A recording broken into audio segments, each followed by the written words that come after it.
storytelling, verbal storytelling, has been utilized for hundreds and hundreds of years. Recently, though, there's this new movement I was speaking about earlier called digital storytelling, which is really cool.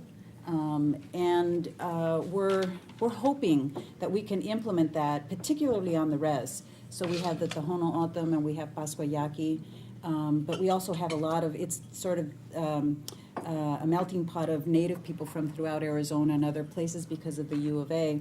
And so the digital storytelling in particular, because there's such a lack of images of Native people in just regular media, that when kids actually get their hands on those skills, it's really amazing to see and then the pride in which they display and share with other people. The second part about how we can use culture and community building, it reminds me of the strengths that we have really in any community. It's just really honing in and looking for them, so that in Tucson we have the NAACP, which has been very solid. And then we also have Chicanos por la Causa, which is a community-based nonprofit. And then we also have the Tucson Indian Center. And each one of them provides services from a real culturally responsive, culturally relevant place. The NAACP through the TUL, Tucson Urban League.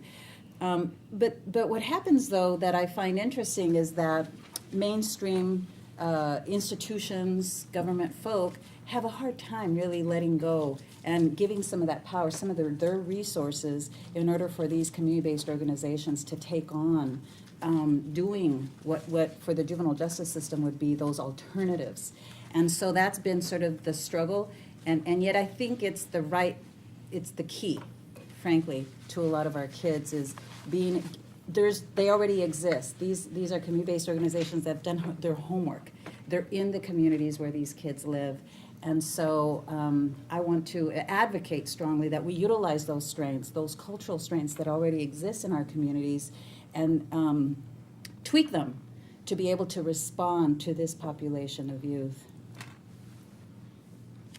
And I would just say at Apple Shop, we've been doing this since 1969, and of course we've seen these radical changes in the technology. We started out in 16 millimeter film, which was, and the reason we were part of a War on Poverty program that they set up because low income and people of color had no access to this technology because of its expense, and really had not been able to tell their own stories in the media until that time. So we were one of several workshops. But we've really, it's just, I have to tell kids or adults when I talk about Apple Shop these days, you just didn't go to Walmart and buy a camera for $100, and suddenly make a movie. So it's really changed. But there's still the need for, I think community organizations and social justice organizations to work with young people and adults to help them find ways to tell stories that are effective and not just duplicating, mainstream media. But also we've just seen the power and the empowerment potential of doing this in terms of encouraging young people to go to college when they never thought they could, to think about their community, think about coming back to their community, think about being leaders in their community, think about addressing those issues. So it's, I think storytelling, whether it's theater or music or dance or whatever, or media, is really crucial. And also the tools are getting much more accessible and much more affordable. And I think, communities just have to demand access to those things. And it's part of the whole equity issues.